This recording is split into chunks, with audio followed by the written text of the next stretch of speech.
Iraultza neolitikoa.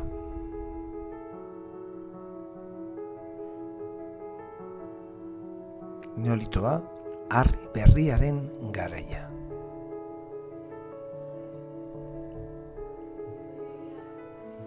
Harri leunduaren garaia.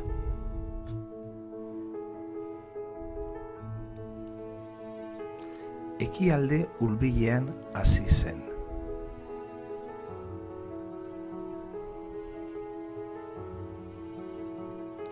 Aldaketa klimatikoa eman zen. Izoztealdiak amaitu eta eguraldia epeltzen hasi zen. Pasaia ere aldatuz.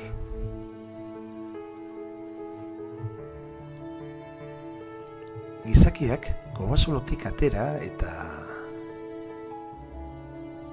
bizilekua ibaiertzetan kokatzen hasi ziren.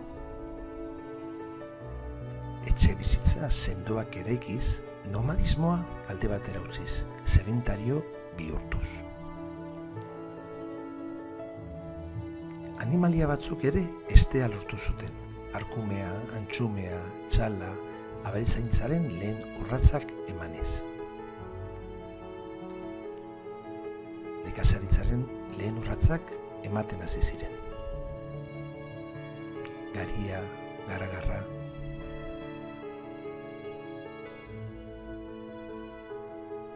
Soberakinak trukatzen hasi ziren eta horrela sortu zen lehen merkataritza jarduera.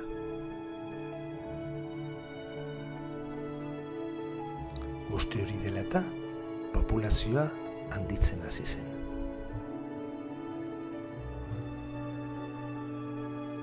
Eguneroko janaria ziurtaturik zutenean, beste premia batzuk ere aurrera eman zituzten. Lurra lantzeko tresnak ehortzeko errotak, egitaia, haziak ordetzeko ontziak, zeramika. Bizimodua kalitate hobetzen zijoan neurrian, gizartea konplikatzen hasten da.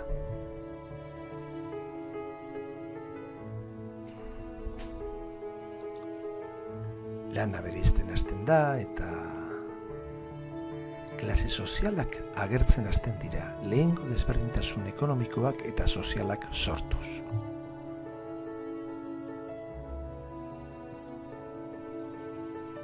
Heriotza osteko siniskeriak eta izadiaren indarrekin loturiko sinismenak ere oso garrantzitsuak izan ziren.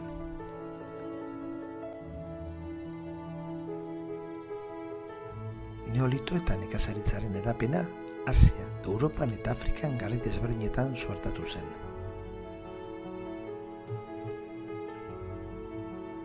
Hona hemen nekazari iraultzaren eskema.